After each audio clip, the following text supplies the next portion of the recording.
Welcome to the Explainer. You know, high above our heads, a powerful alliance is taking shape, one that could seriously shift the balance of power not just in Asia, but in space itself. Today, we're diving into the China-Pakistan Space Partnership, a relationship that started on the ground but is now reaching for the final frontier. In that quote, it just nails the spirit of this whole thing. Look, a lot of international partnerships are, purely transactional.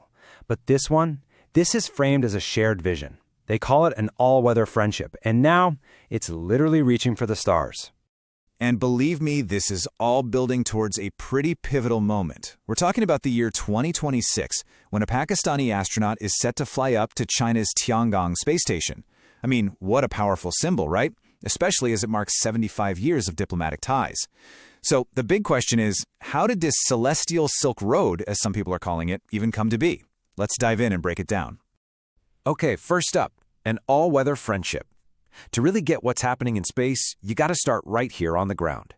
This friendship, it was forged over decades, shaped by shifting global politics, and, some pretty intense regional rivalries. So this timeline really tells a story of a major geopolitical shift. Believe it or not, Pakistan's space program actually got its start with help from NASA, way back in the 60s. But as Pakistan started developing its nuclear program, that relationship went south. Sanctions followed. And who stepped in to fill that void? China, of course. They saw strategic opportunity and, let's be honest, shared a rivalry with India. So when China launched Pakistan's Badr-1 satellite in 1990, it was way more than just a technical achievement. It was a start of a deep dependency. In orbit. All right, Section 2, building the celestial Silk Road. So, starting from that foundation on the ground, the alliance just rocketed into orbit. This is what created the Space Information Corridor, a really vital and honestly often overlooked piece of China's huge Belt and Road Initiative. And the absolute cornerstone of all this orbital infrastructure? It's Beidou. For decades, the entire world basically ran on America's GPS.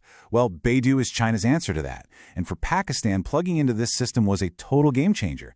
Suddenly, they had a secure, super precise navigation system that couldn't be shut off by Western powers. And that's a very real concern for a country that's been hit with tech sanctions before.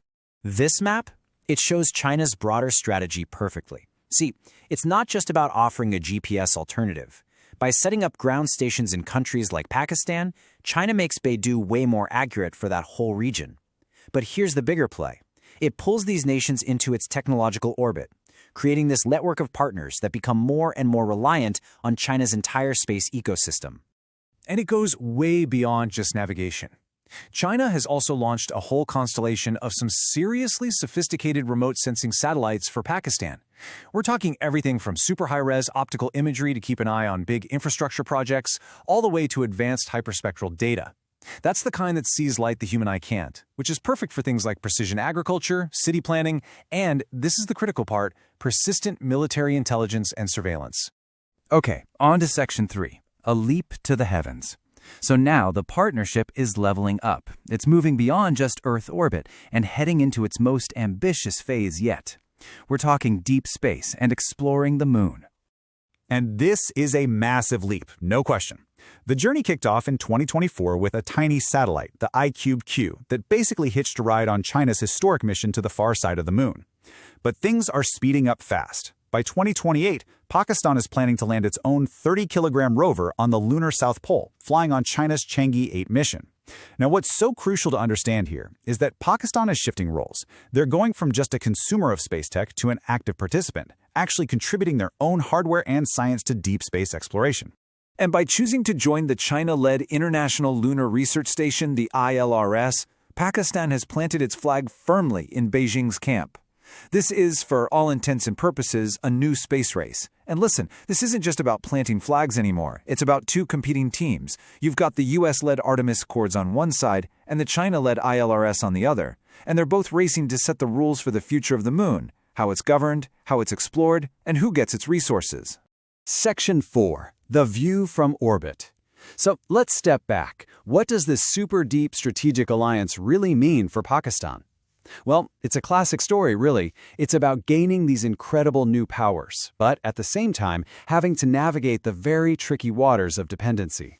It all comes down to this trade-off. On one hand, the partnership gives Pakistan a celestial eye. We're talking 24/7 surveillance capabilities and a seat at the lunar table.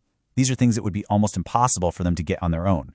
But the flip side, it ties Pakistan's entire strategic future, its tech development, and you could even argue its national sovereignty more closely than ever before to whatever Beijing's global ambitions happen to be. All right, Section 5. What happens next? So where does this alliance go from here? Well, there's a long-term strategy in place, but it all hinges on one fundamental make-or-break challenge. You see, Pakistan is very aware of this dependency issue, and their answer is something called Space Vision 2047. It's a really ambitious, long-term roadmap with one clear goal: build their own domestic space ecosystem.